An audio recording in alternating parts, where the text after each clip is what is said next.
Good afternoon. Welcome to another edition of CAN TV. And today we are talking about Social Security matters. With me in the studio is my guest, Josephine Mueller, and the phone technicians for today's show is Nicole Joseph. Good afternoon, Josie. Good afternoon, Ms. How have you Rocio. been? I've been great. Thank you for having me here. I'm so excited to be here with you and all of our viewers today. My name is, you stated, is Josephine Mueller. I'm going to go ahead and introduce myself to our viewers, and I'm excited to be here with you, Chicago. Today we have several great topics to talk about, and thank you for having me here, Rocio. You're welcome.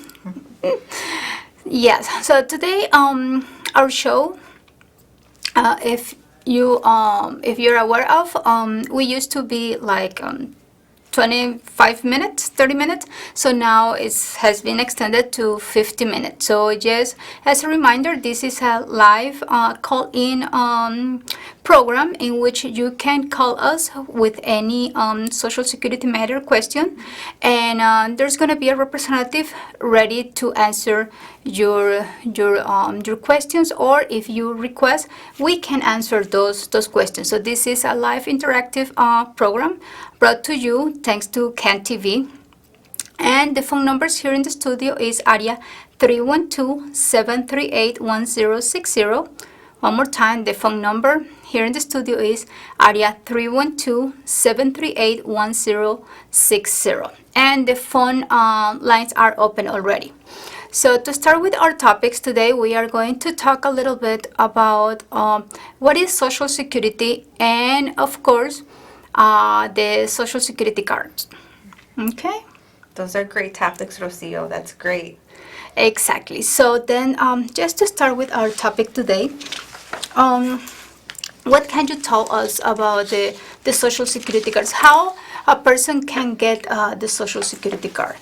So the way that someone can obtain their Social Security card is you can either go online, which is the most convenient way to obtain a Social Security card, or you can visit our local field offices. So keep in mind that sometimes, though, you may not necessarily need the card because knowing our number a lot of times is sufficient enough.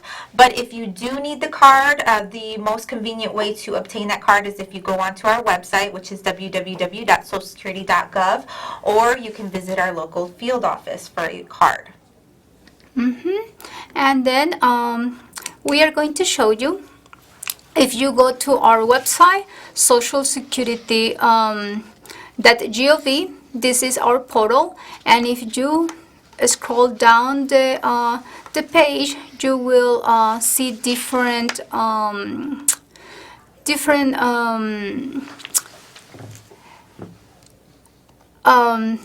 links that will take you to do multiple processes with our website. And we are going to talk about a little bit about of this in a few minutes. Applying for benefit, creating my SSA account. You could easily estimate your benefit, and this is funded. This is the link to get a replacement Social Security cards. So here is all the information, what are the documents that you need, and also if you are a U.S. citizen, age 18 or older, with a U.S. mailing address, if you're not requesting any name change or any change of address, also if it's the same address from the last time that you request a Social Security card, and if you have a valid driver license or a state ID, you will be able to apply for a replacement Social Security card online. This is the most convenient way to request your replacement Social Security card. And it seems like we have our new, our first caller for this evening. Good afternoon, caller. Yes, Hi. yes. I'm calling, excuse me. I want to apply for my Social Security. So what do I need to take with me? That's a great question. Did you want me to answer that, Yes, Rocio? please. Mhm. So the question is, the caller is going to apply for Social Security benefits, and he would like to know what it is that he needs to take with him in order to apply for those benefits. So one thing that you would have to take with you if you do come to our field office is your ID. So we need to see a valid ID, whether that's a driver's license, state ID, U.S. passport. You need to provide us with your valid ID. And if you decide to do it online, if you go to our website at www.socialsecurity.gov, you can do it in the comfort of your own home. And through the website, you will answer very secure identifying questions. So in that case, if you do the application online, you wouldn't need to provide your photo ID because you're answering some very, very secure questions, and it lets you get right through to the application, and you're able to apply for that benefit online. But if you do visit our field office, we do need to see that ID, the driver's license or a state ID or a U.S. passport. And you can make an appointment to see us at your local field office if you give us a call at 1-800-772-1213. Once again, that's 1-800-772-1213. But keep in mind, the best and most convenient way to apply for your benefits is if you go to our website and you apply online, because you can do that in the comfort of your own home. You don't have to leave your house. You don't have to wait in one of our offices. We always say to people, don't wait in line, go online, because it's just so convenient. People can do it in their slippers, apply for your benefits in your slippers, in your robe. Just be comfortable in your own home. And if you go through the application and then you see that, oh, well, you know what, it's lunchtime, it's dinner time, you can step away from it and save it, and then you can go back to it at a later date. All your information will be in there. So you can take your time, save it, go back, and once you're ready to submit that application, you can go ahead and do so. So you have options. That's ultimately the case. We want to let everybody know that you have options to apply for benefits in whichever way you would like to. Yes, and if just for your information, if you do decide to apply online, when you go to our website, a few minutes I just show the website and where to click to file for retirement. Just keep in mind that the system will ask you about my SSI account. My SSI account was designed for people that will be used from the time is created. It can be used before a person receives benefit. We can use those my SSI account to check our earnings statements, to do estimates about our possible retirement amount, to figure different scenarios in which what if cases, if I start collecting my retirement at 62 or at 67 or in between, how much I'm going to receive. And if you are already receiving benefit, having that account will allow you to print your benefit verification letters that a lot of people need it for multiple reasons. You can do a change of addresses, change of direct deposit information. You can print anything that you need, maybe the 1099 miscellaneous form, which is the one that is used at the end of the year to report the income to when we file our taxes.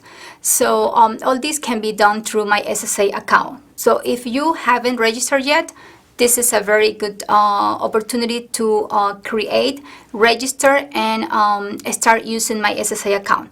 That's a great point, Rocio, a great point. I'm glad you brought that up, because the My Social Security account, in order to, like you said, in order to even get to that retirement application or Medicare or disability application, in order to get to that application, you need to have a My Social Security account established at first. And all of the great benefits that come with it, as you stated, you can print out your 1099, your benefit verification letter, and you can review those earnings, because keep in mind, Social Security looks at the highest 35 years of your work earnings in order to calculate your benefit. So if you're periodically checking on your My Social Security account and you're looking at your earnings record, if you see a discrepancy and you see that there's a need to correct it, you can go ahead and do that and let us know as soon as possible, because those highest 35 years of your work earnings, that's what we use to calculate your monthly benefit in the future. So it can make a huge difference if there is a discrepancy in your record. So it's so important to have a My Social Security account and keep checking that and be updated on it. So that's great that you mentioned that. And if you haven't created your My SSA account yet, but you still would like to file your benefit online, so what's going to happen is that the system will ask you at that time to register and create My SSA account, and right after that it will take you to the actual application. And don't get discouraged if for any reason, let's say that you move but you haven't had the time to change the address in your driver license or state ID. If for any reason you cannot successfully create My SSA account, you will still be able to apply online. And then once you apply online and you press the submit button, then we will be able to review your application, and a representative will get in contact with you. Usually it will be by email if we need to verify additional information, or if there is something that we need to discuss with you. That will be how it's going to be processed, the application. That's great. That's a great way to do it. Like we said earlier, it's very convenient.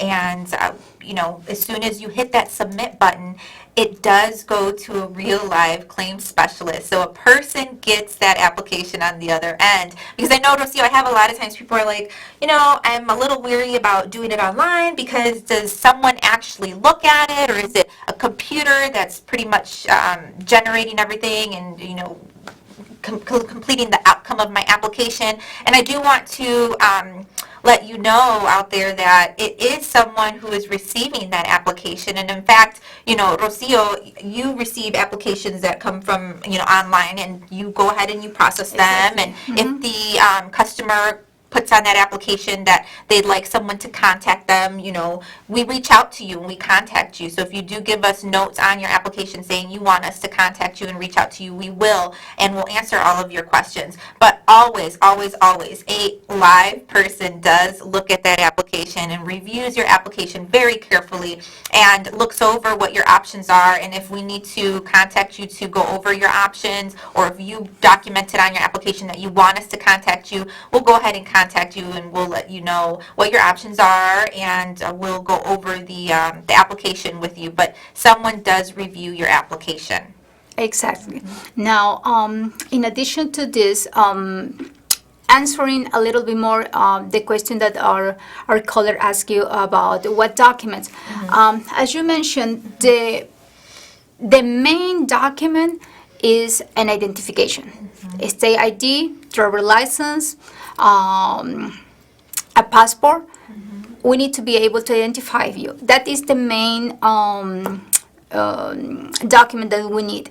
But now, depending on the situation of every individual, we may request additional information. Sometimes we may request original birth certificate or proof of citizenship or residency. Perhaps the resident card, the naturalization certificate. We may ask for the U.S. passport. If there is any discrepancy with date of birth, then is when we are going to request a birth certificate, or if the person is only a U.S. resident, legal resident, in those cases we also request that. And what we do always is we let you verify and review your earnings record. And sometimes when we pull the earnings record, then all of a sudden, there are missing earnings. And at that point, and this is one of the importance of review the earnings record online and be prepared, because what we're going to say, if you tell us, oh no, I remember I work in this year, but why is there's nothing? Well, the only way we can verify that is if you provide your W-2 form or proof that you filed your taxes for that particular year. And if this is something that happened perhaps 20, 30 years ago, not everybody keeps all those documents. So that is one of the reasons why you may understand why it's so important to get My SSA account. And the reason is also is because if you remember several years ago, Social Security Administration used to send those statements every year to everybody in the nation. No anymore. So the only way you are going to be able to get your earnings record will be signing up for my SSA account and start reviewing that record. And it's never too early to do it. Absolutely. It's never too early to register for your My Social Security account. So keep in mind, the My SSA is used interchangeably. It's the same as your My Social Security account. It's your Social Security account. You have access to it. You will have a username and a password where you would keep in a safe place, and then you can continuously monitor it, look at your earnings record, as Rocio stated. And it's never too early. Like you said, it's never too early to get an account. You can get an account as early as age 18. So if you do have the opportunity to do that, we do highly recommend that you go onto our site and you create a My Social Security account, because it'll help you prepare for your future. And then another issue that we want to discuss today, going back to our original topic, which was the Social Security cards. Keep in mind that you don't need to carry the Social Security cards in your wallet. If you know your number, in most cases that is enough. The reason why we do a little emphasis on this is just because lately there are a lot of fraud, and you need to be aware of that.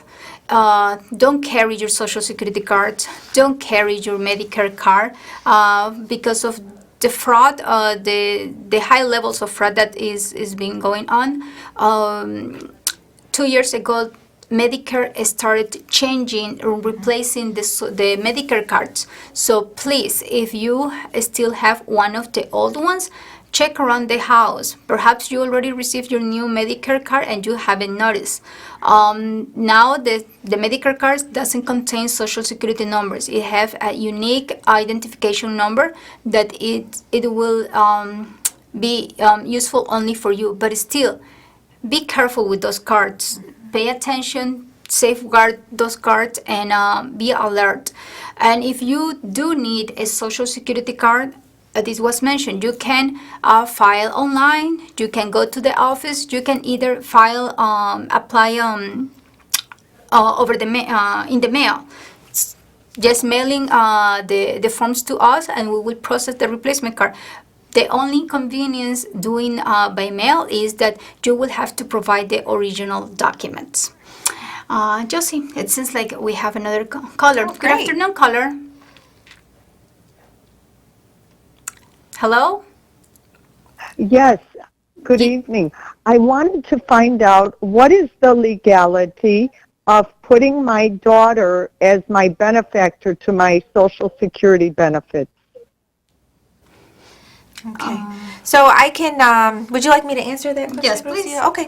I can go ahead and answer that for you, caller. Great question. So as far as putting a child or another individual on your record as a benefactor is not something necessarily that we have in place at Social Security, but what we do have is if your child is a minor child, they're eligible for benefits. So if your child is a minor child under the age of 18, your child would be eligible for child benefits if you were to pass away and your child is a survivor. And if you have a spouse, then your spouse would qualify for survivor's benefits at age 60 or earlier if your spouse is disabled. So just keep in mind that those benefits are there. They're called survivor's benefits, not necessarily benefactor benefits, but they're called survivor benefits.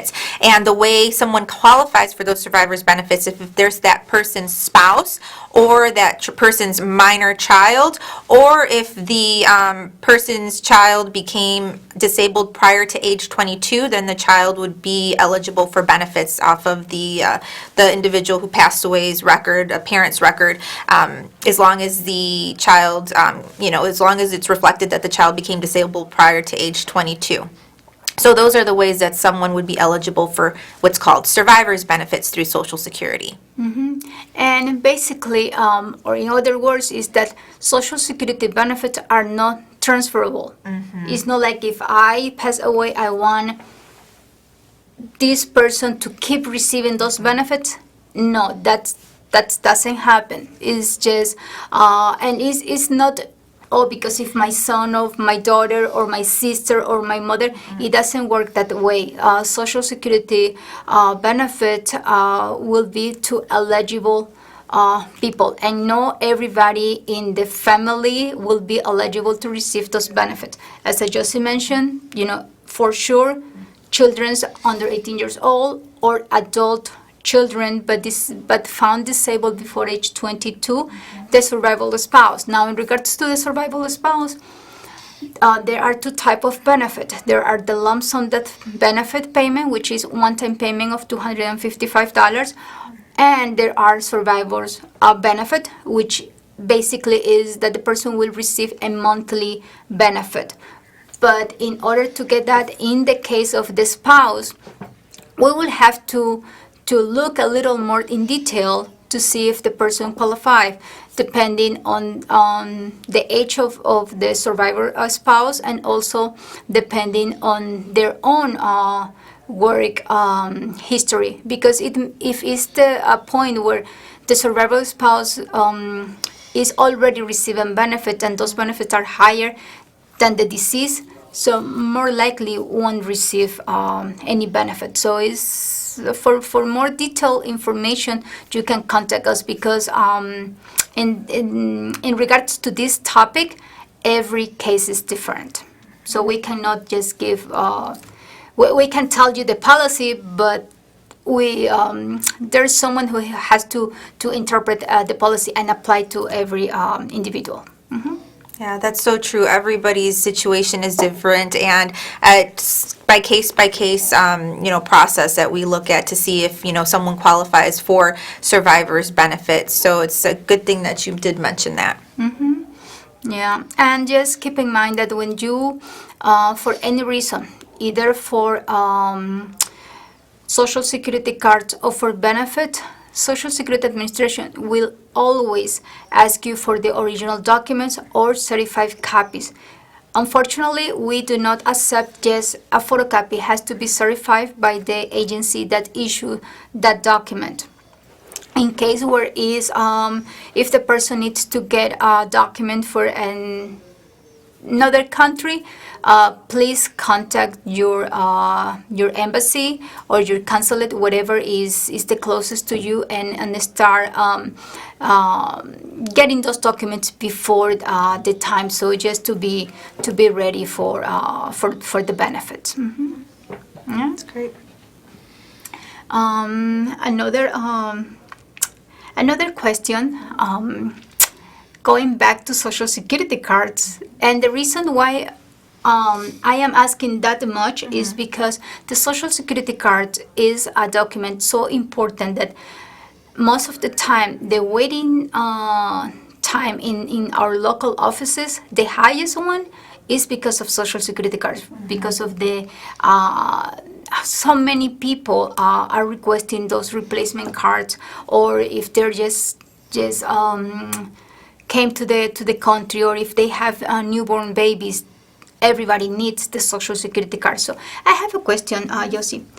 Why the Social Security number is so important that everybody wants to have those cards? Well, it's the way we record your work earnings. So it's the way we, put in the system that we are working, and we make sure that we have a record of what we are earning, so that way later on we can receive those benefits that are based off of the highest 35 years of your work earnings. So that's one of the reasons that it's so important, and it's our unique number that we're issued, and it goes with us throughout our lifetime. So it's so important for us to keep it safe and maintain it in a safe spot, and not carry it with us so that it doesn't get lost spouse because, in the wrong hands, that can be used for so many different things, such as opening lines of credit. And so it's very important for individuals to maintain that very, very safely. It looks like we have another caller. Good afternoon, caller. Yes, good evening. I wanted to ask if a learning disability qualifies as a disability because my minor child has a learning disability, has had it part of the CPS since kindergarten. Now, in the event, does she qualify as a survivor? And what if I'm divorced? My husband will not be able to take the survivorship. Okay, those are great questions. Will another adult be able to qualify? Okay. You mentioned that you have a minor child with learning disability. Yes. Okay, so disability, okay, we have to start from the beginning. Social Security Administration, we control two programs. Social Security, that could be disability, retirement, survivals, auxiliaries, but those benefits are calculated based on the earnings record of a person, and there are also the supplemental security income or SSI, which could be for disabled individual and people of advanced age individuals.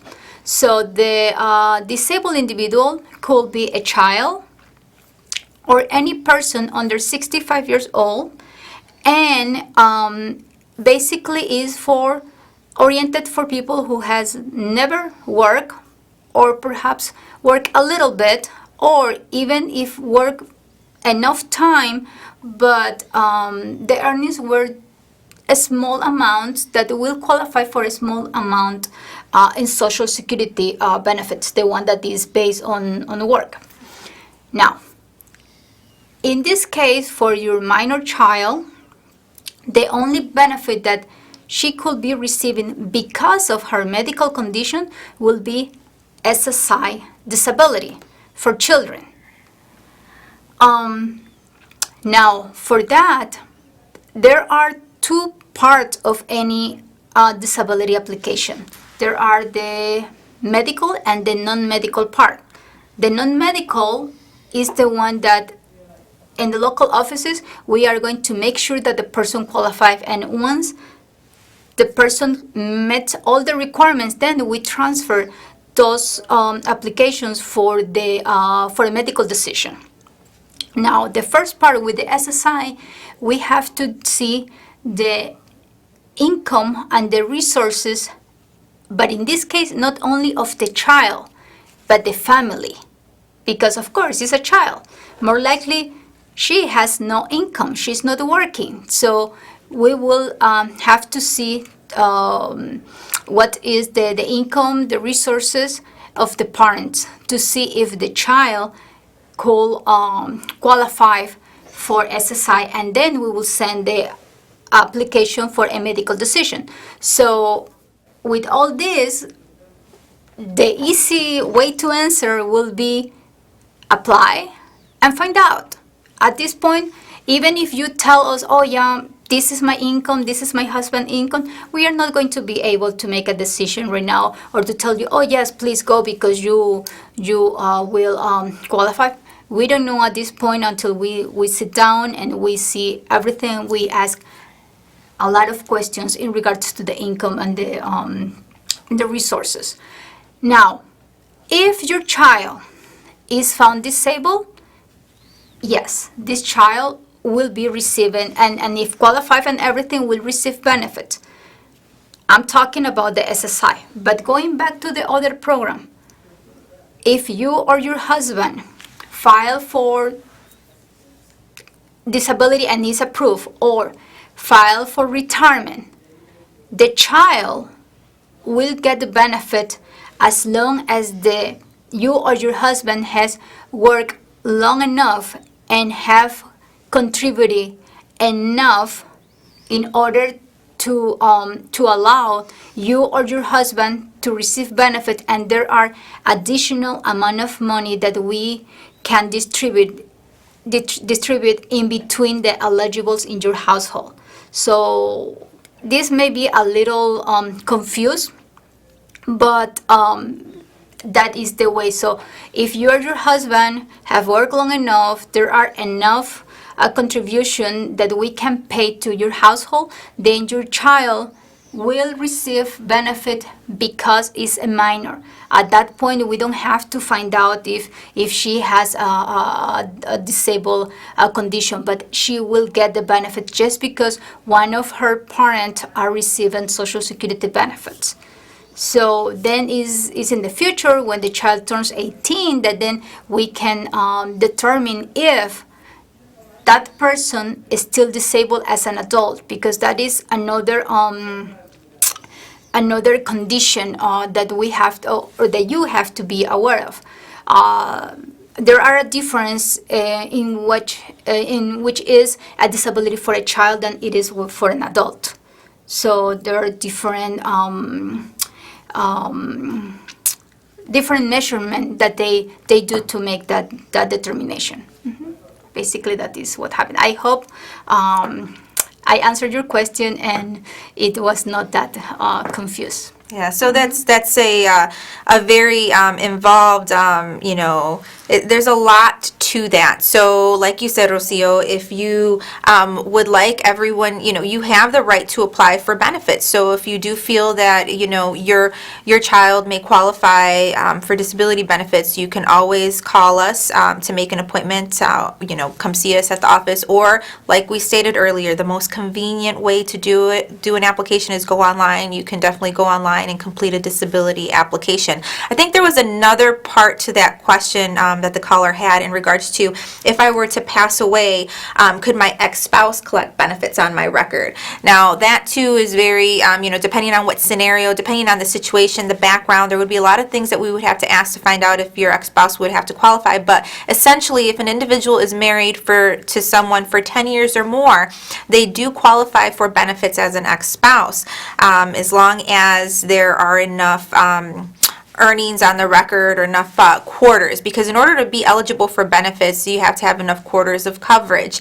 And so as long as there's enough quarters of coverage and you've been paying your FICA taxes, paying into the system, because that's the system we pay into, it's FICA. And on your pay stubs you'll see the FICA is on there always. As long as you're paying you're contributing to those FICA taxes, then you would be eligible for benefits, and your spouse would be eligible for, as long as there's enough FICA, as long as there's enough quarters of coverage and you've been paying into FICA for a set amount of years. Usually it's about 10 years. If someone does pass away early on, we do take that into consideration, so you can have less quarters of coverage in order to receive benefits. So it's definitely something that's case by case, and you can always call us to find out if you are eligible for benefits, and that number would be 1-800-772-1213, or you can go online and you can complete an application and we will get back to you. And I would like to show you a video a little bit about what is my Social Security. What is My Social Security? My Social Security is a secure account that puts you in control with access to your information anytime, anywhere. Did you know with the My Social Security account, you can see how much you've made each year?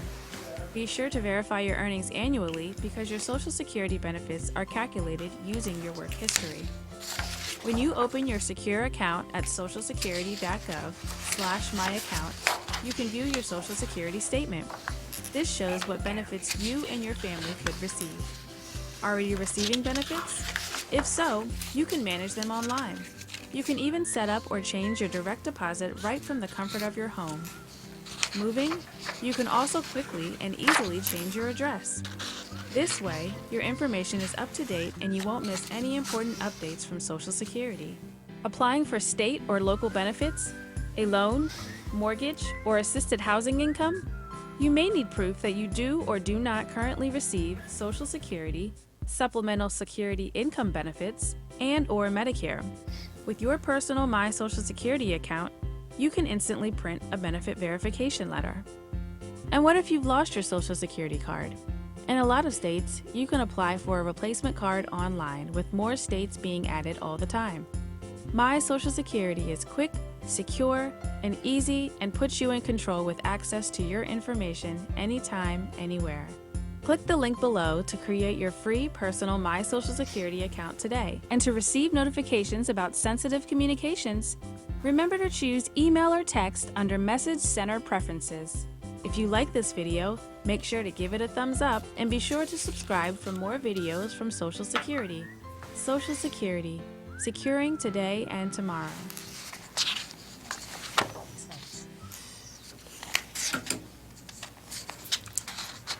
Hello.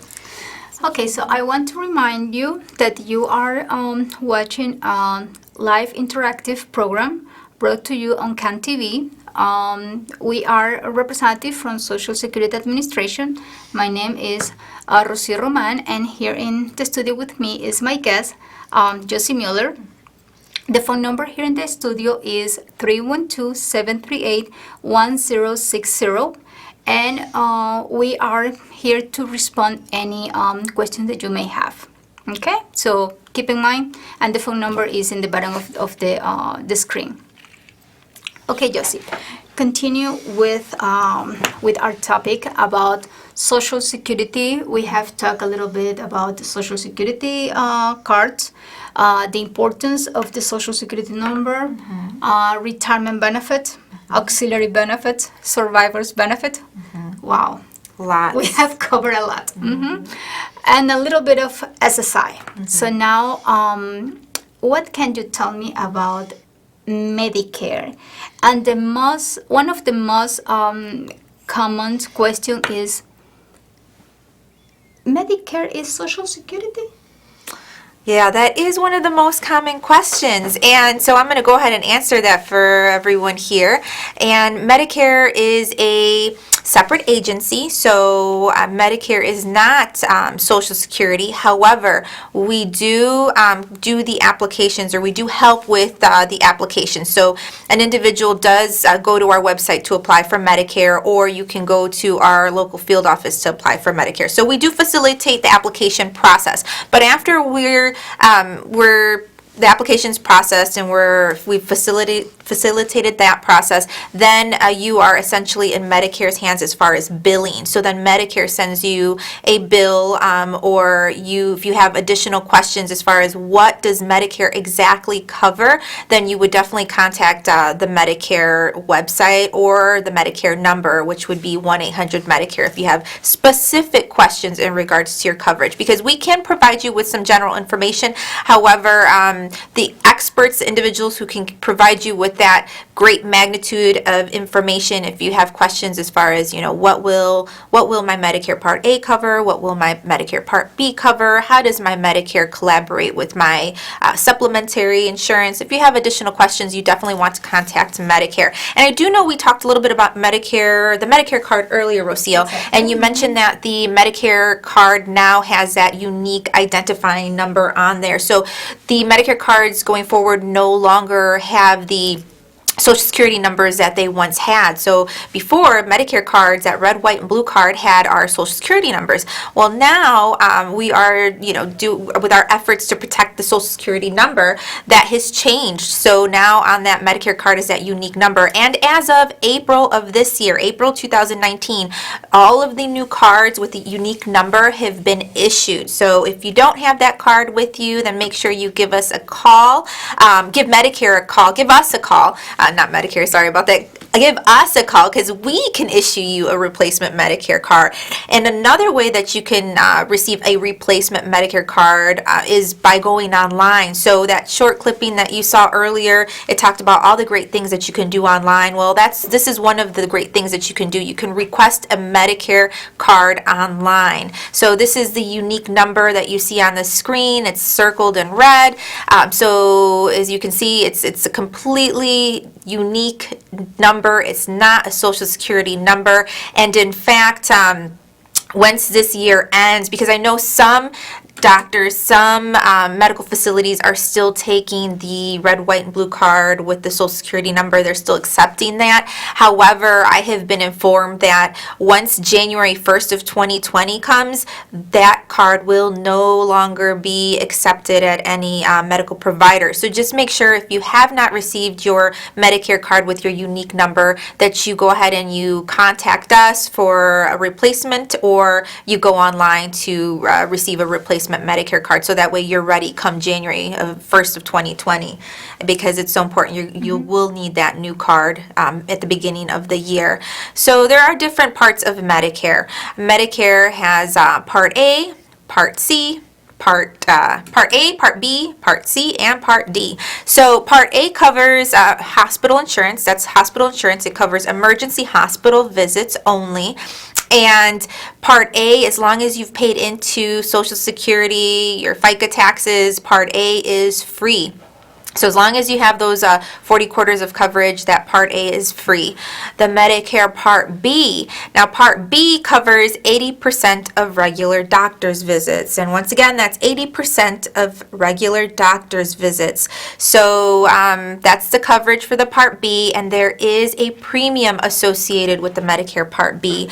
This year, the premium for Medicare Part B is $135.50 per month. So if you do have the Medicare Part B, you're paying $135.50 per month. That's the base premium. However, if you are a high income earner and you fall into higher income brackets, then the Part B may be higher for you. So it depends on what income bracket you fall into. If you fall into a high one, then you're affected by what's called the income related Medicare adjustment. So the base is $135.50. And so the Medicare Part C are Medicare Advantage plans, and the Medicare Part D covers prescription drugs. So at Social Security, we can enroll you and you can apply for Part A and Part B with us. However, we don't enroll in the Part C or the Part D. So if you are looking to enroll in a Part C and a Part D, you need to contact either Medicare directly, or you can contact a private health insurance where you can enroll with either the private health insurance, or you can enroll through Medicare for the Part C and the Part D. In addition, at the Social Security office, we can help you with the IRMA amount, which, as Josie mentioned, the IRMA is the income-related modified amount for Medicare, and that is people with a higher income have a higher premium for Part B and D. And another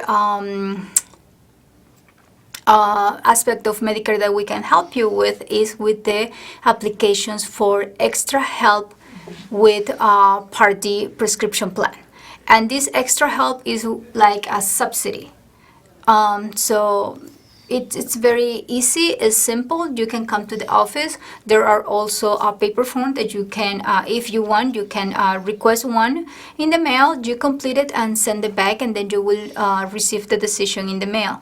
That is a subsidy. It's called extra help with prescription plan. But for anything else, if it has to do with the billing, to pay the premiums, or if it's something that has to do with the billing based on the use of the coverage of the Medicare, you will have to call Medicare directly, because we don't have access to the whole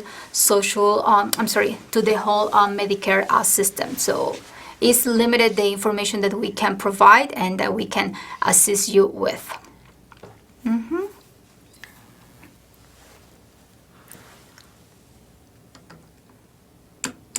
And remember, if you need to call Medicare, the phone number for Medicare is on the back of your card, and you only will have to provide your unique identification number, which is in the front, and they will be ready to assist you. That's great. So that web page that you showed our viewers, Rocio, it had all that information on it. It had the 1-800 Medicare number. It had the website. It also gives you information on the extra help program that you were talking about, and it sees if it's got information to see if you qualify for extra help. So there's publications as well, all kinds of great information, a great resource to go to, and that is on our website at www.socialsecurity.gov. And you can actually, if you look at that blue box there where it says apply for extra help with Medicare prescription drug plan costs, you can actually click on that box and it'll take you right to the application where you can go ahead and you can apply online. But keep in mind, you do have to have your My Social Security account established. So make sure you have that established, and then you can just click on that link and you can get right into that application and you can apply, and you will receive information within, it takes about 30 days to receive that information, whether or not you've been approved for the benefit. So just go through our site. If this is something that does interest you, you can go to our site and you can review all of the information. This page has so much great information. It talks about who should complete the application for extra help with Medicare prescription drug plan costs, so you could see if this is something that you would potentially qualify for. How can you get the extra help? Just a lot of great topics, a lot of great points on here that you can review and then go ahead and apply. So this is a great tool out there for everyone. And another thing, Rocio, that I wanted to talk about, that a lot of individuals, when they come in, it's like, how to apply? How do I apply for Medicare? How do I apply for just Medicare in general? And the answer to that would be, if you are not receiving Social Security benefits at the time when you apply for Medicare, and keep in mind, in order to be eligible for Medicare, you have to be age 65. There are other ways that you could be eligible for Medicare, but generally speaking, if you are age 65, you become eligible for Medicare, and you're able to apply either by going online, coming to our local field office, giving us a call at the 1-800 number, which is 1-800-772-1213. You have the option to call us and complete an application over the phone, or set up an appointment so that you can come into our local field office. But at age 65, that's when you become eligible for Medicare, and in order to receive the Medicare, you do have to apply. So just make sure you do apply if you're age 65 and that's something that you're ready for. If you are already receiving Social Security benefits, so if you're receiving early Social Security retirement benefits, once you turn age 65, you automatically will receive that card. So in that case, there's no need for you to visit the field office or go online and apply for Medicare, because you will be automatically enrolled for Medicare if you are already receiving early Social Security retirement benefits at age 65.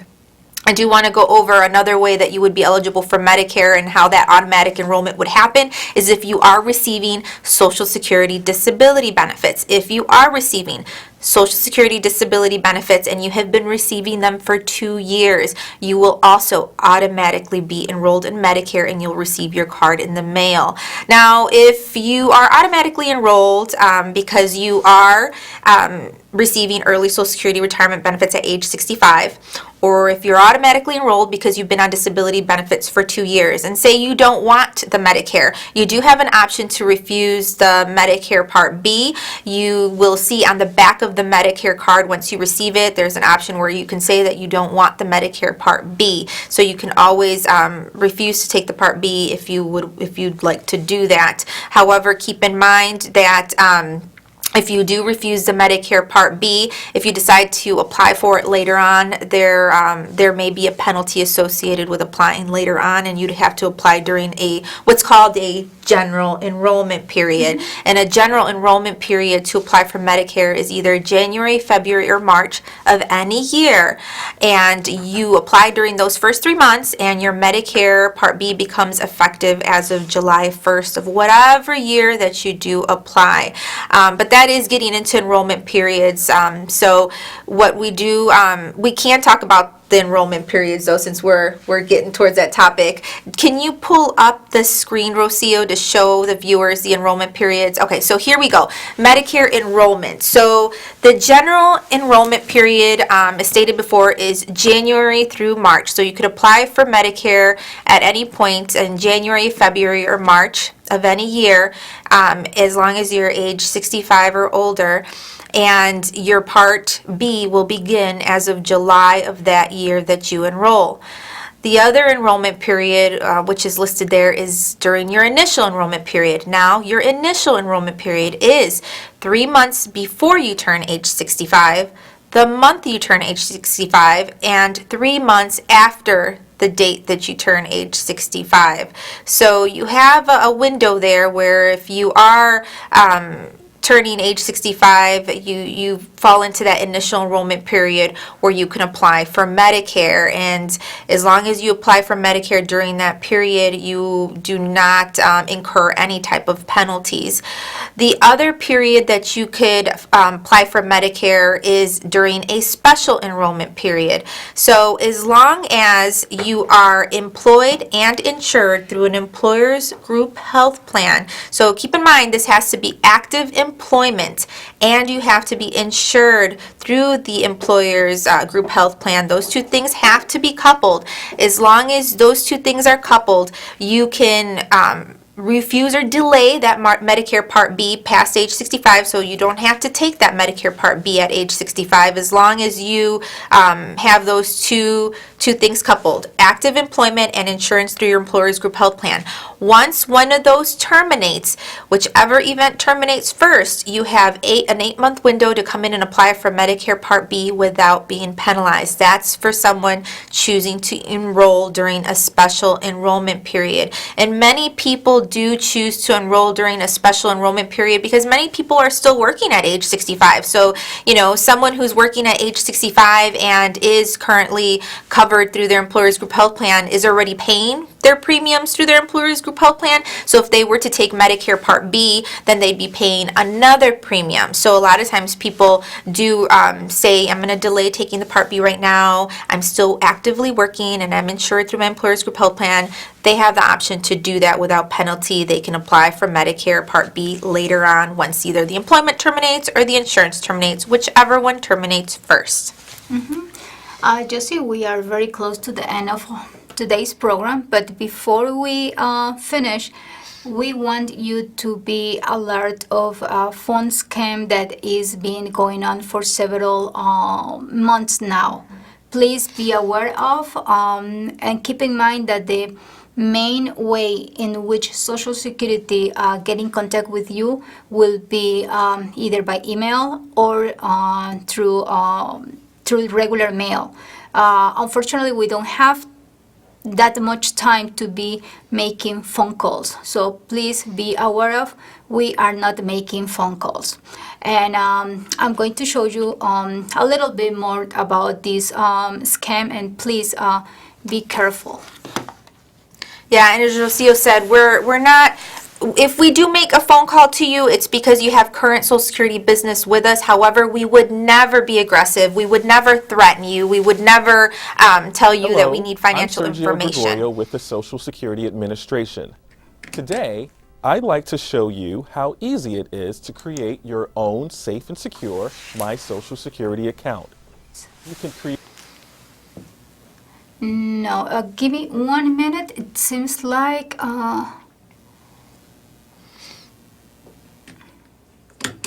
So let me look for the video. So I just want to remind our callers once again that if you are receiving a threatening phone call and somebody is calling you saying they are with Social Security and they need you to give them your Social Security number and personal information, don't do it. What we're saying is just hang up. We would never threaten you. We don't tell you that your account is locked or anything like that. So those calls are going out. There are individuals that are saying that they're representatives with Social Security. However, they are not. We would not call you to threaten you, or we would never be aggressive with you. Okay, we found the